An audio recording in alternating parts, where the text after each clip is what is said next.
السلام علیکم ورحمت الله وبرکاته. یوې بجې نه ناستې خو څه ستړی شوی که نه بخښنه غواړو. وایي زما نیازبینې د دوران جبر ځپلی یمه ستا د ښایست کور د په ژوند پسې راغلی یمه لکه د لمر که ماښامي کې پرېوتلی یمه لکه د لمر سې له سره راختلی یمه ته راته وایه تا له دې ژوندونه څه زده کړي زه یې په یو مخ او په بل باندې وهلی یمه زما غربت زما د لوړ شخصیت لار نیولې ګنې نو زه خو په ښاغلو کې ښاغلی یمه مخونه سپین لکه سپوږمۍ زړونه یې تور تبخي دا زه په کومو کومو خلکو اورېدلی یم دا زه په کومو کومو خلکو اورېدلی یم کله کله درې څلورو کې حیران شم چې د ځان شم او که زار له ټول جهان شم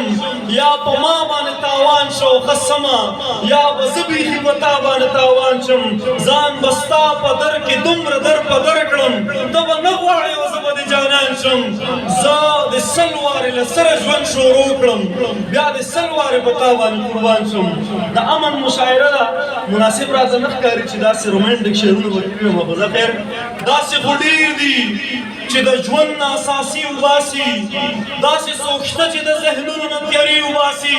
زما په وینو چې د خپل سر صدقې وباسي هغه سړی په یو رکعت کې روغې شپې وباسي زموږ نه داسې د ښاغلو جنازې وباسي څو ظالمان دي له قرآن سپارې وباسي دا خلک نه ویرېدل خدای خبر شه نن څه چل دی توبه په لاس د ګناهونو دروازې وباسي په چوپه خوله یې ګیلې وکړې او ښه ډېرې ګیلې هغې ته ووایه د سترګو نه دې خولې وباسي چې لږه ساه واخلو روان شو قدم په قدم د کور وګړي مو په لاره کې ډپې وباسي دغه زلمې مې د منبر د پاسه هم لیدلې دا چې لګیا دی او سرونه د بازي وباسي دغه زلمې مې د منبر د پاسه هم لیدلې دا چې لګیا دی او سرونه د بازي وباسي که ته مې وژنې وژنه حق به د پښتون غواړم هغه زلمی یم چې پښتون لره ژوندون غواړم زه له دې خاورې چنګیز خان لاکو خان ورکوم زه دې وطن له باچا خان غوندې مجنون غواړم زه له دې خاورې چنګیز خان لاکو خان ورکوم زه دې وطن له باچا خان غوندې مجنون غواړم زما پښتون وجود نیم شوی د ډیورنډ په توره څنګه به پیوند شي اندامونه له تړون غواړم زه د پښتون د حق تلفۍ انتها دې ته جوړ کړم لکه بنګال پښتونستان لره بېلتون غواړم زه د پښتون د حق تلفۍ انتها دې ته جوړ کړم لکه بنګال پښتونستان لره بېلتون غواړم زما بچی دې د ډوډۍ پغلا بربنډ کړي خلک زما بچی دې د ډوډۍ پغلا بربنډ کړي خلک خو زه د خپلې خاورې غل کوم قانون غواړم چې د وزر په زور لوخړې د بارودو شړي زلمیه ناست دې کوترې له پاڅون غواړم زلمیه ناست دې کوترې له په سره غرمه کې مې د سرو ګلونو کر کړی دی ما یې د خپل وجود په وینو مخ وړ کړی دی ما که پرچار د خپلواکۍ په لر او بر کړی دی دا وصیت راته بابا دا شنغر کړی دی ما که پرچار د خپلواکۍ په لر او بر کړی دی دا وصیت راته بابا دا شنغر کړی دی ستا د ټوپک پر ساړزو مې پروا هم نه وه خو تا ګزار د خپلې ژبې په خنجر کړی دی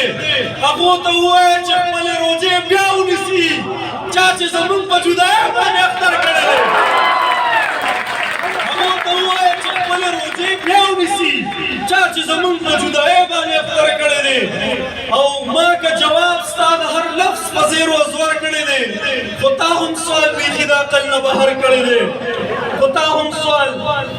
ته یې نن وغواړې هغه درله پرون راشي کون سره ځکه په قرآن کې به یکون راشي د مستقبل بچی بچی به افلاطون راشي که دې زخمي زخمي وزرو کې پاڅون راشي نه چې نړۍ ته نفرتونو له قارون راشي دلته د مینې کاروبار له د مجنون راشي بلا سرزور به په دې کلي کې سر ټیټه ګرځي مونږ که په خپلو کې پیوند شو تړون راشي بلا سرزور به په دې کلي کې سر ټیټه ګرځي مونږ که په خپلو کې پیوند شو تړون راشي ته وایې ما غوندې بنده دې زه نو تا راشي ته د عیسی په نظر وګوره په خدای زلمیا دې مخامخ بوت کې به ناڅاپه ژوندون راشي یو څو شعرونه وینو وایه زلمیا د وخت فرعون باندې بنوم د الا الله واخلم ځکه موسی شم او په لاسو کې امسا واخلم لږ شان دې ووینم او لږه شان کیسه واخلم ستا د رڼا مجسمین ښه رڼا واخلم په دې سړک د پشکال غربو ته ځکه ناست یم چې ته به تېر شې زه به ستا راتلو هوا واخلم په یو نظر مې قتلوي په بل ژوندون راکوي داسې مقتول یم د قاتل په غېږ کې ساه واخلم زه د خپل فهم نه غلطه فایده نه اخلم چې ستا نامه به په غزل کې برملا واخلم زما دعا زما د پته او د پښتو ګواه ده زه چې لاس پورته کړم نامه د پښتونخوا واخلم زلمیا دا خو د مور حق دی یوې شپې هم نه دی که یې تر مرګه په اوږو یو سم په شا واخلم که یې تر مرګه په اوږو یو سم په شا واخلم نو د دا شپې نه مو یو نړۍ مننه